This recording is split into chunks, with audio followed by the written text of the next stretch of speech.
Howdy, I am Archon 888, streaming live on the Theta.tv Edge node. Theta.tv's fully decentralized streaming platform. They have another platform backed by a central distribution network. If you have a stream key for that, people can actually see you when you're streaming.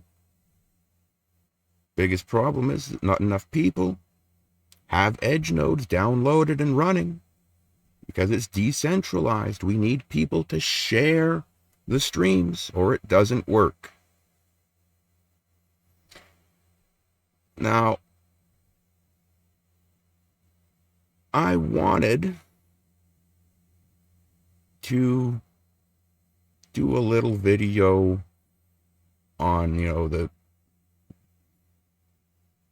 the graves / alleged graves / is this genocide, is there no genocide in Canada kind of video, using a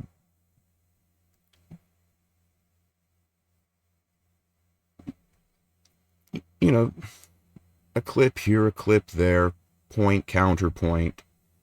But when I got into this video from True North and had that aha moment,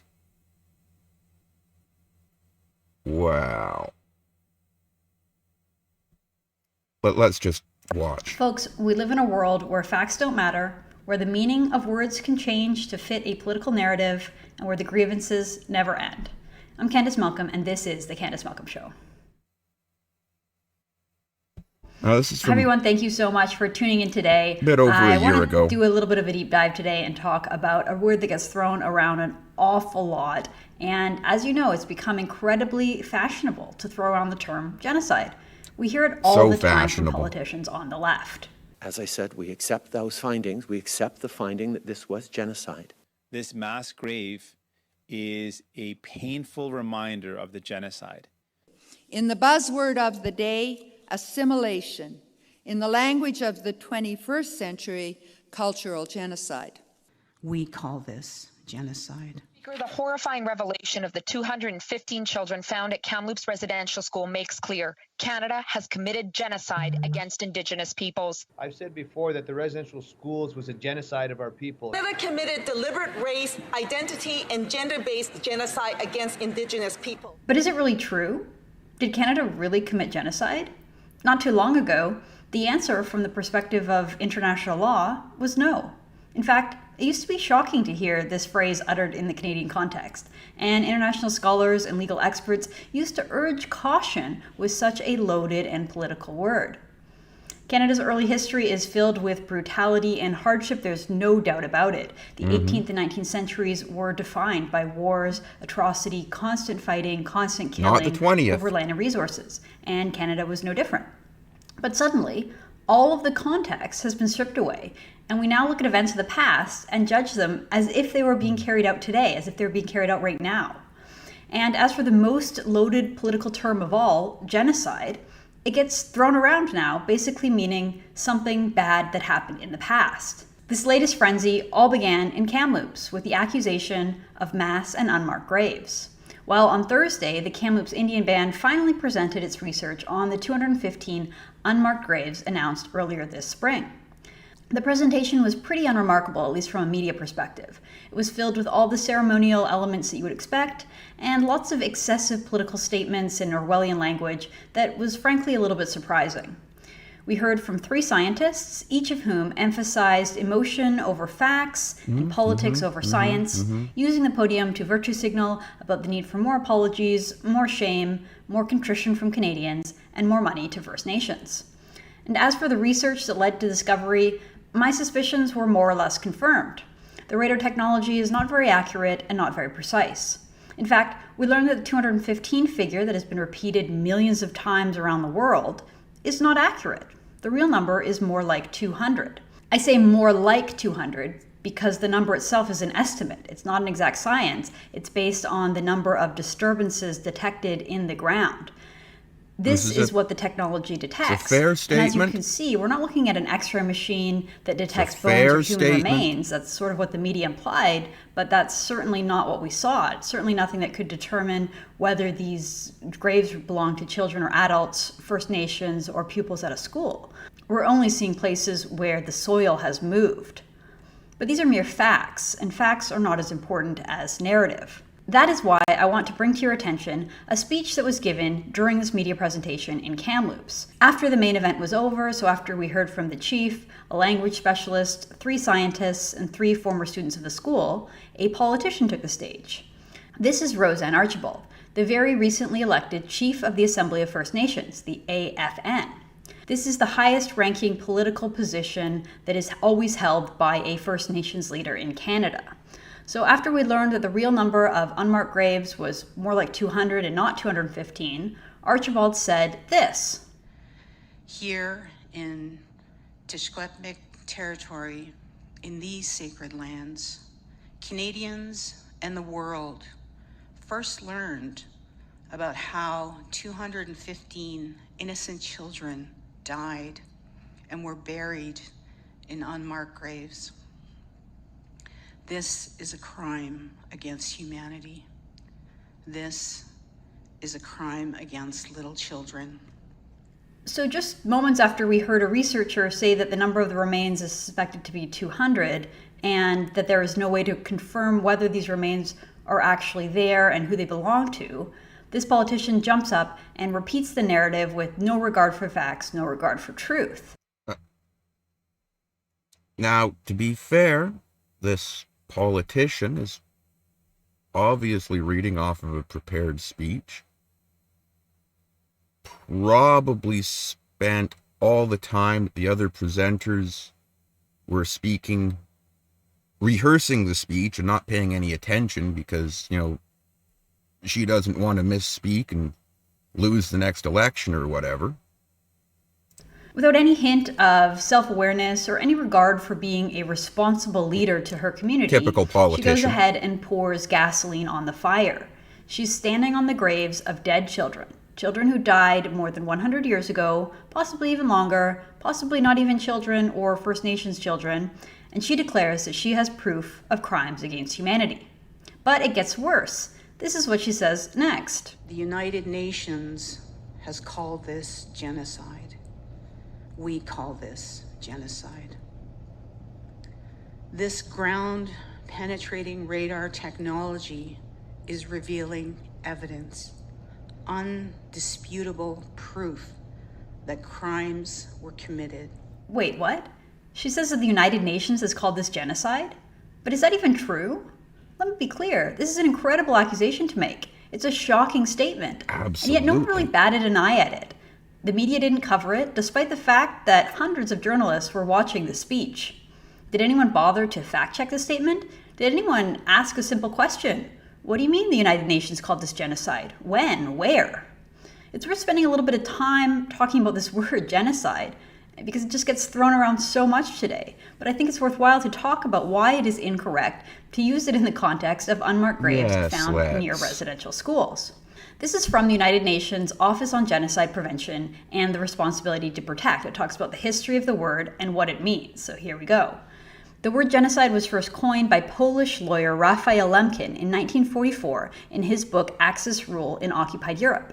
It consists of the Greek prefix genos, meaning race or tribe, and the Latin suffix side, meaning killing.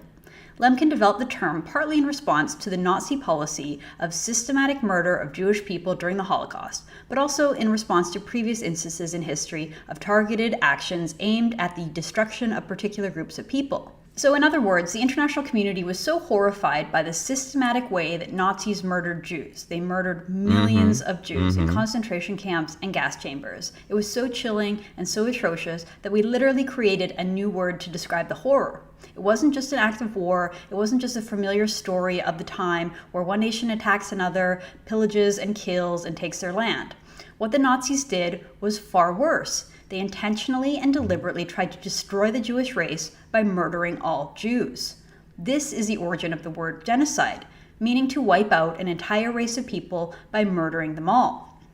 Now, according to the definition of what constitutes genocide, according to international legal definitions laid out in the Genocide Convention, there must be two main elements in order to constitute genocide. There must be a mental element and there must be a physical element. So let me read a little bit more from the United Nations definition. So first, the mental element. The mental element is the intent to destroy in whole or in part a national, ethnical, racial, or religious group as such, and also to the physical element. The physical element includes the following 5 acts, so it has to include all 5 of these things. Must have all Killing 5. members of a group, causing serious bodily or mental harm to members of the group, deliberately inflicting on the group conditions of life calculated to bring about its physical destruction in whole or in part, imposing measures intended to prevent births within the group, and forcibly transferring children of the group to another group. So those are the elements that all must be there in order to call something genocide.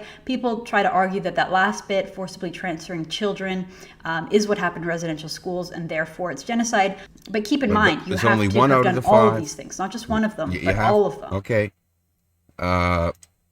Wait a minute.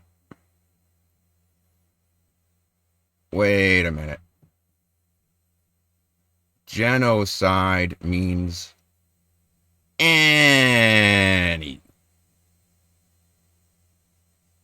of the following. Not necessarily all,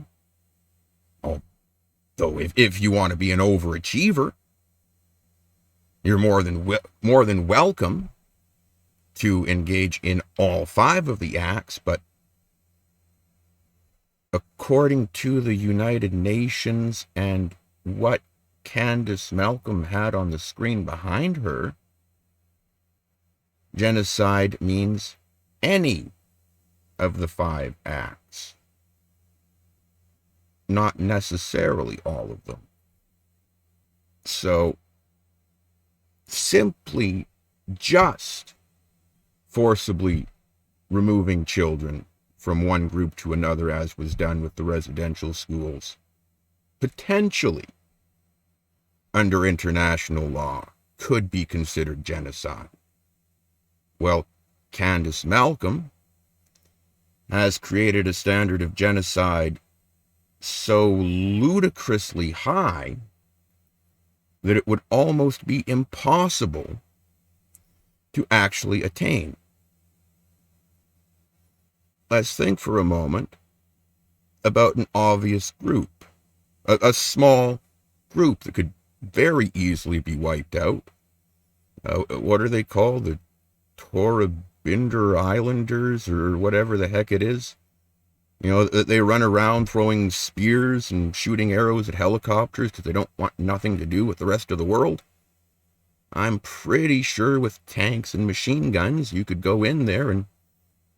I'm not recommending that you do it, but it could be done to go in one day and just kill all of them. Kill every last one of them. And, you know, that is the definition of genocide, killing all the members of a group, according to Candice Malcolm. But because you kill the baby in his mama's arms, and you don't forcibly remove the children from one group to another, and because, you know, right after you kill the baby, you're going to kill the mama, so there isn't any need to sterilize her. Well, you didn't sterilize any of them, and you didn't forcibly transfer the children to the group. They're all dead, but it wasn't genocide, according to Candice Malcolm. Holy Lord.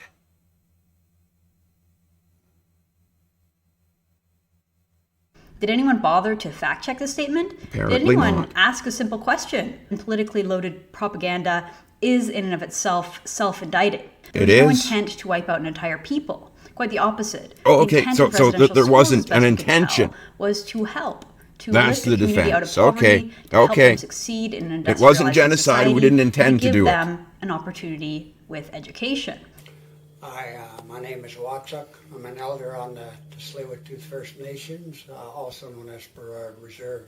And I was incarcerated in a residential school for 10 years. I'm Seamus. I'm with the Big Stone Indian Cree Band, Northern Alberta.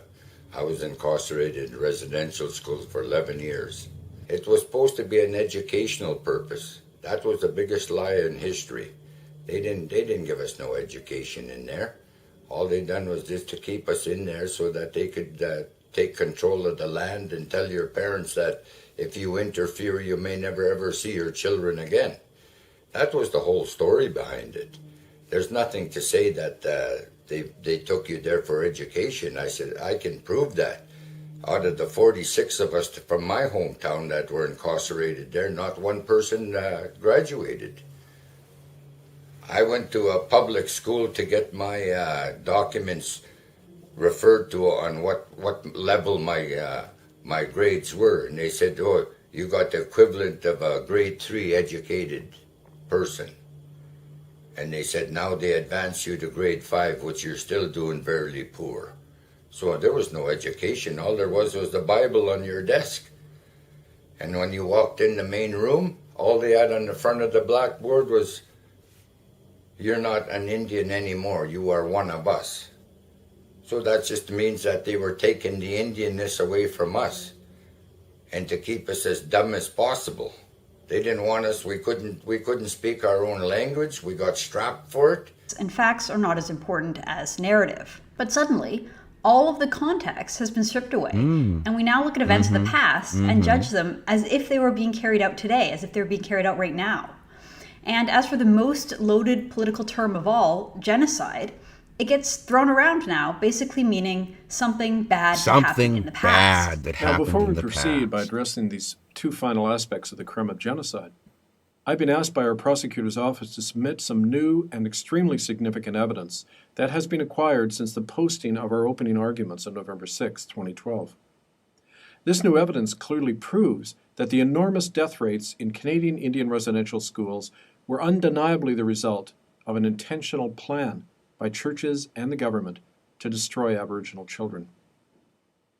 I submit to the court exhibit documents numbered 73 through to 78, which are statistical records and correspondence from the Department of Indian Affairs located in the Public Archives in Ottawa, Canada. These documents clearly show that in the final years of the 19th century, the average death rate among Indians as a whole in the central prairie region of Canada was much lower than the death rate among Indian children in the same region once these children entered Indian schools, and that this enormous leap in mortality rates occurred practically the same year that the first Indian schools were opened. In other words, deaths within these schools cannot be blamed on health conditions already existing among Indian nations, as the defendants have argued. Nor did the enormous death rate develop over time, but was present at the very start of the Indian residential school system. Exhibit 73 is a list of the death rate among Treaty Indians from Manitoba to Alberta in the year 1889, the same year that the first government-authorized and church-funded Indian schools opened in Western Canada.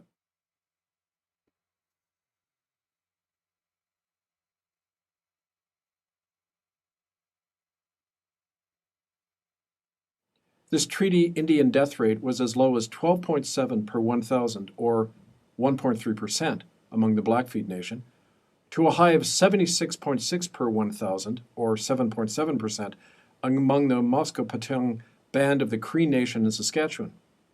The average death rate among all 19 of the separate tribes surveyed was therefore only about 4.8%. However, just 2 years later, in 1891, according to a report by Government Health Inspector Dr. George Orton, the average death rate among children from these very same Indian nations in the Western Indian schools was already over 30%, over 6 times higher than the general Indian death rate. Exhibit 74 is even more dramatic, showing how in the year 1896, 8 out of 13 children had died at the Catholic Qu'Appelle Indian School in Saskatchewan, or about 70% of them, a rate over 10 times higher than the general Indian death rate in the same period.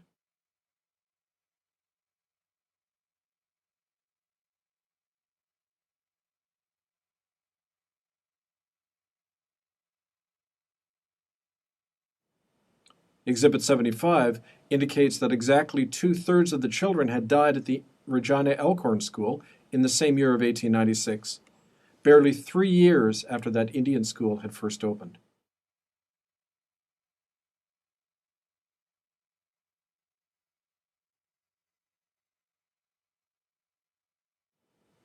It must be noted that the statistics at hand indicate that this huge jump in death rates seems to have occurred predominantly in Western Indian residential schools, as Exhibit 76 reveals.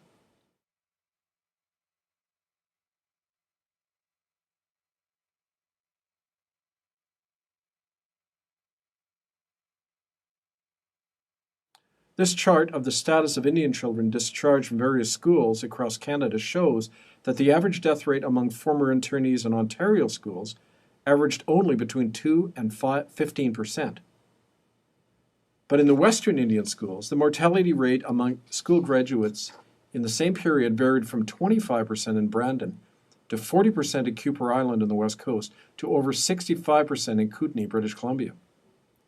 This variation strengthens the argument of our prosecutor's office, namely that the Indian residential schools were used as deliberate killing machines by being situated in those regions most densely populated with unassimilated, non-Christian Indians, which in the 1890s was mostly in the prairies and on the west coast of Canada.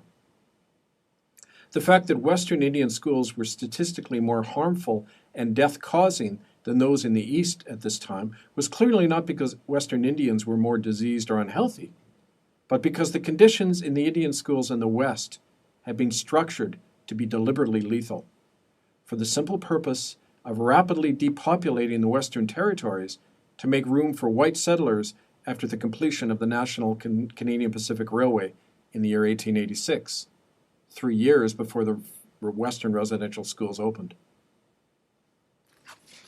Now, to summarize and illustrate this evidence, we have prepared these two charts. Chart A compares the Aboriginal death rate in general, column 1, with the death rate of children in Indian residential schools, column 2, in the year the Western schools opened, 1891. So the schools are on the right,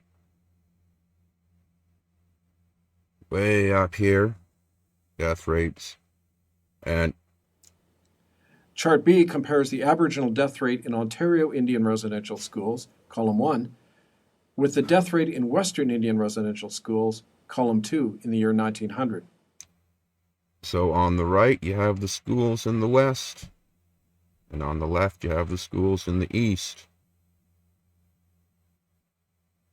Now, in general, the immediate astronomical rise in mortality among Indians in Indian schools in the West after 1886 was due to conditions present at the commencement of the school system. And I want to emphasize that. These deadly conditions were present at the very commencement of the residential school system. Deadly conditions that were not widely present within Aboriginal communities, but were unique to the residential schools themselves. Disease-filled conditions, in the words of Government Inspector Dr. Peter Bryce in 1909, that were, in his words, quote, being deliberately created, unquote.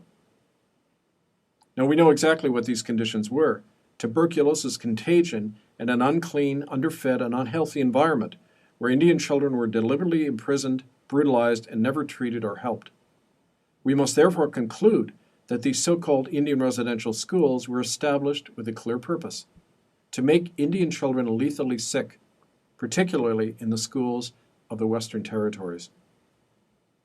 This purpose is indicated as well by the official response to the reporting of this huge and sudden growth in the Indian death rate, which indicates a clear intent to conceal this mortality rate, as Exhibits 77 and 78 reveal.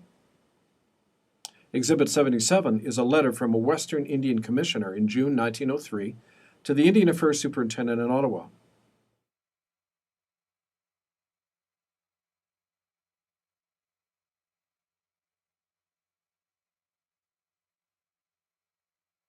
Now, you'll note this letter refers to, quote, the undesirability of requiring the principals of the schools to continue from time to time, including on the returns, names of all dead children, unquote. The commissioner recommends instead, quote, entering in the return a statement showing simply the number returned as dead on the previous return, unquote.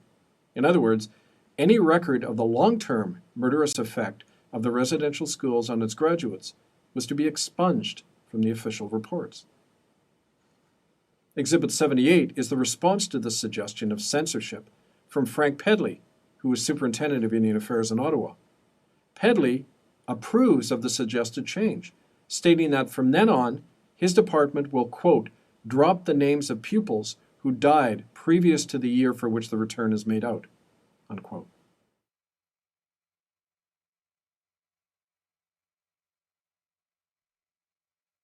Of course, this means that if you're looking in the records and the report from this year is missing, and the report from this year is missing, and the report from this year is missing, then you just don't have the records from that year. Clearly, the fact that enormous numbers of children kept dying after graduating from these facilities caused the government to officially conceal this continuing death rate by as early as the year 1903. Well, to summarize this first bit of evidence, the facts therefore speak plainly. 1. Indian children began dying in much higher numbers out of proportion to normal Indian mortality as soon as they entered the Indian residential school system, and this death rate remained constant over decades. 2. The conditions causing these deaths were present from the very beginning of the residential school system, most demonstrably in the Western Territories, where 3/4 of the residential schools were located by the year 1920. 3. This enormous mortality was concentrated among most independent and unassimilated, that is, non-Christian Indian nations. 4. Any statistical record of the broader long-term consequences of this huge mortality rate was officially censored from Canadian government reports after the year 1903. All of these facts clearly indicate an intentional purpose by the Canadian government and the operating churches to use Western Indian residential schools to kill off large numbers of Aboriginal children. They want evidence. As a 7-year-old child, I witnessed myself the burial of a child, and I didn't know what was happening at that time. I was with another student, and I asked him, I said, "What's happening here?" I see them digging a hole in the orchard, and they said they're burying another one. In '65, there's a bunch of us kids playing soccer in the back field. There was a brush of leaves and grass piled up, and there was a body underneath it. One of the kids kicked the ball, and he went to get it. It was quite decomposed. Went to Waterbury in 1960, and I found a dead body in 1967 in between Ross Hall and Colwell Hall. Native girl, she was about 16, and I told Jay Andrews, and Jay Andrews shipped me out of Waterbury, went to Nanaimo, and I believe it was a cover-up. Did they put you in a hospital? Yes, I did. Well, they give me some drugs or something like that. What happened to you? I don't know what kind of drug it was. What happened to you when they gave you the drugs? Hey? Oh, they put me in like a padded room. Padded room, like? I was strapped down. That was after you reported the girl? Yeah. Finding the girl's body? Yeah. So we said the way to do this is to hold a big inquiry. And we started inviting Aboriginal groups from around the world and this United Nations group year-round to come in, and that's what happened in the summer of 1998 in Vancouver. I organized a lot of the survivors to come and give testimony at this. And at that tribunal, anything you could ever imagine that went on in a Nazi death camp was described. There was a group of people from the Cooper Island Catholic school who described being part of a medical experiment in 1939 when German-speaking doctors were injecting them in their chests with these chemicals that was killing them. I also went to the tribunal that was held, and although I've been with Amnesty since 1961, I had to walk out of that tribunal as the sobbing went on around me, and the gulping for air, and the crying of the natives as they told their stories.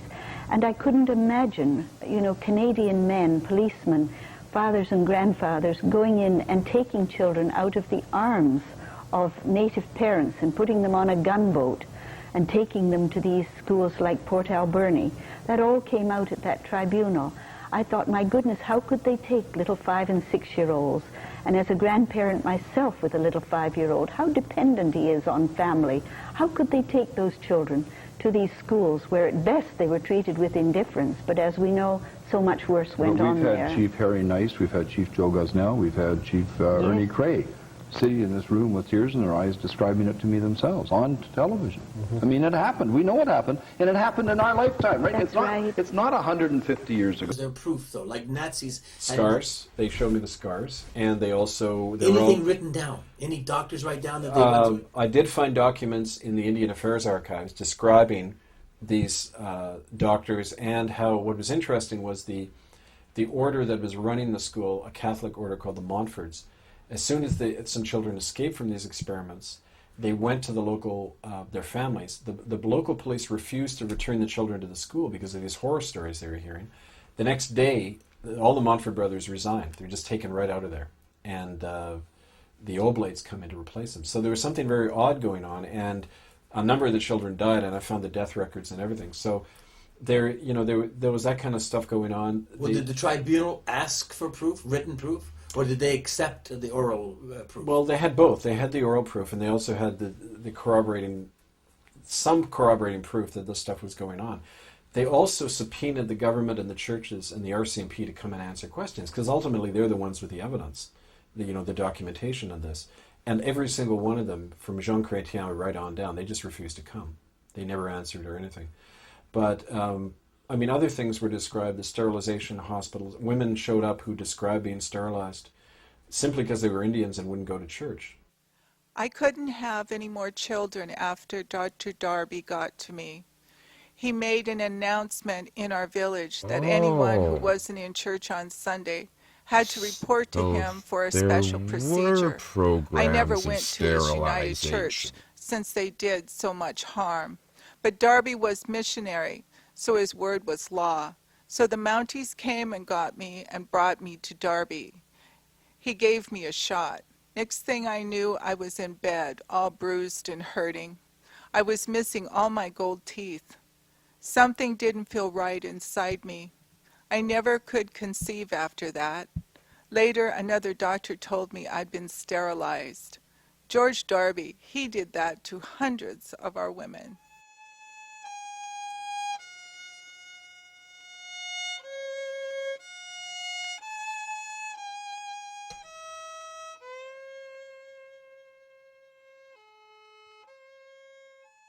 As part of the eugenics movement that swept the world after the 1920s, laws to allow the sterilization of Aboriginal men, women, and children were passed across Canada under pressure from both Catholic and Protestant churches, in Alberta in 1928 and in British Columbia in 1933. Missionary doctors of the Anglican, Catholic, and United Church of Canada sterilized thousands of Native people in hospitals all over Canada, as part of the campaign to depopulate Aboriginal land to allow its occupation by European settlers and corporations. The main targets of the sterilization program were the traditional leaders of the Aboriginal nations, the tribal chieftains and their families, who were slated for extermination. Accordingly, the sterilization campaign against traditional families has continued to the present day.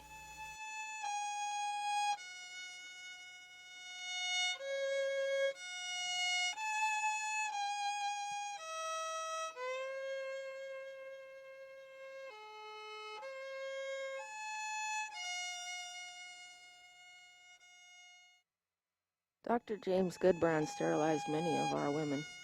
In 1952, when he heard I was going to marry a traditional chief, Goodbrand kept saying to me, "If you marry Freddie, I'll have to do an operation on you."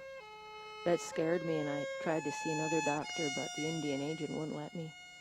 So when I gave birth to my daughter, it was Goodbrand who delivered her. After the birth, I hurt really bad and I kept bleeding. Then I learned that my tubes had been tied. He must have done it to me after the delivery when I was still unconscious. I heard Goodbrand say he was getting paid $300 by the government for every Indian woman he sterilized. Are there any white people that gave testimony? Now, just a minute there. 1952.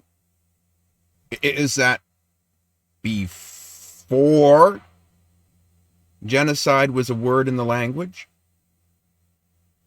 Is 1952 before the Holocaust, before the Nuremberg trials, before people learned that this was wrong? But you can't judge people of 1952 by the standards of today. You can't judge the people of the 1960s or the 1970s by the standards of today, because right and wrong were different back then. Right, Candice? As to this happening. There was a couple of staff members from the Alberta School who gave testimony, Caucasian staff members, and they confirmed everything and more than what the people were saying. So what was the results? What did the tribunal do?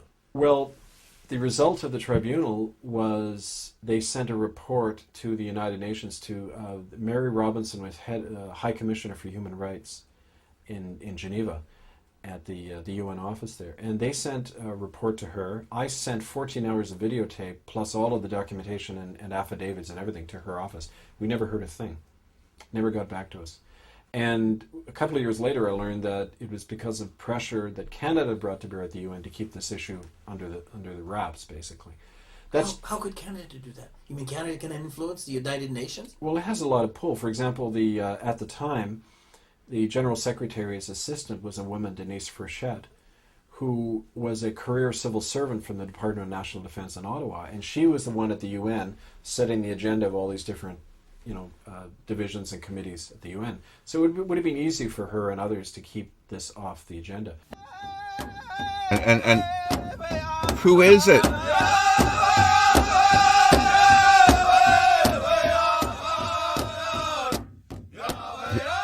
Who are the indigenous people, huh? Yahweh, Yahweh, Yahweh, Yahweh, Yahweh, Yahweh. That's kinda odd, isn't it?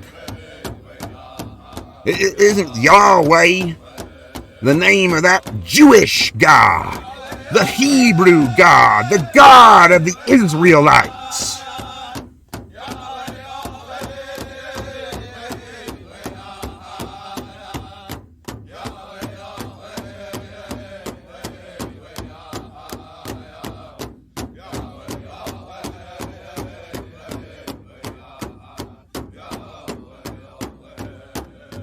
Up and repeats the narrative with no regard for facts, no regard for truth. We know you do, Without hon. any hint of self-awareness or any regard for being a responsible leader to her community, she goes ahead and pours gasoline on the fire. You did. She's standing on the graves of dead children. You are. Standing on the graves of dead children. And we know whose children they are. They're the graves of the children of Israel, the diaspora.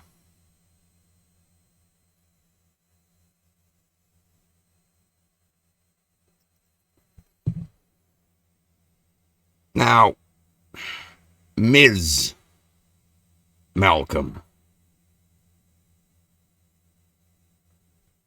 when someone commits a crime, and another person does something to cover up that crime. Well, let's say that I shoot someone, they die, and I give you the gun to hide.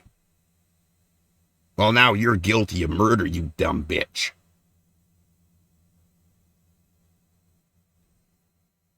So if Canada committed genocide, and it's pretty goddamn obvious that it did, and Ms. Candice Malcolm covers up the fact using her public platform to do so, how is she not guilty of conspiracy to perpetrate genocide against the children of Israel?